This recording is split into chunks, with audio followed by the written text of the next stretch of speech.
everybody. Welcome back to Monday with Molly. I'm Andrew Kosselman here with Molly Dean with the Molly Dean team.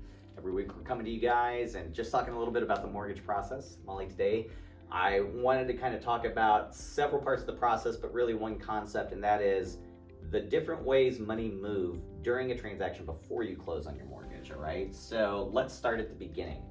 Go under contract on a house. Most of the time you're writing something called an earnest money deposit. Correct. We don't get that money. Nope. Who does? The title company. It's held in escrow. It's basically your good faith that you're gonna buy the home. Yeah. So that's deposited with the title company, and then provided we can document it correctly, we get to credit it towards your down payment and closing costs. Yeah, and we talked about that a few episodes ago as well. So the most common way that people do transfer that money is with just a personal check or something called an ACH. What is an ACH?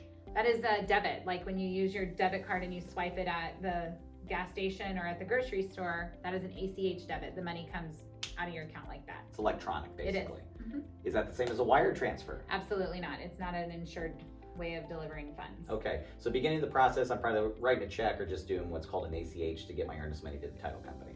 All right, let's talk about the bigger one that we get asked about all the time, right at the end. How do I get my money to closing? Okay. Two most common ways of doing that.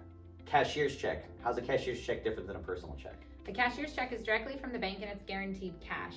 So it means that check can't technically bounce. You go in, you pull the money out, and the bank puts it in a cashier's check, which is guaranteed funds at closing. Still a physical piece of paper you're taking Still to it closing. is, yes. Okay, and then what's a wire transfer? A wire transfer is also an insured transaction that the bank that you bank sends your money, just like we send our money for the loan to the title company by wire. Should something happen, it's insured and it can come back to you. If you don't make it to closing, you decide not to, they can return it right to your account. But it is live and you can't dispute it. It is a wire, it is live money.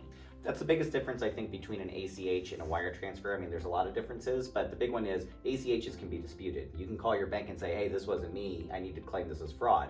Obviously, that's not ideal for a mortgage transaction. Buy a house and say, that wasn't my $30,000. Wire transfer, the minute you hit send, it's on its way kind of thing. That's correct. Right, so a lot of different ways that money can move throughout the process. Essentially, though, as we've talked about over the weeks, it's all going to the title company. It's just going to the title company kind of different ways. That's correct. A lot of that, once you say, is just client preference too, as far as how it actually gets there. Yeah, you're going to the bank either way. Most banks won't allow you to do a wire transfer over the phone or, by logging it in like you can an ACH. They're going to require you to go and sign for it, same as a cashier's check. Right, which really you want that control anyways. It's such a substantial amount of money typically at the end of the process.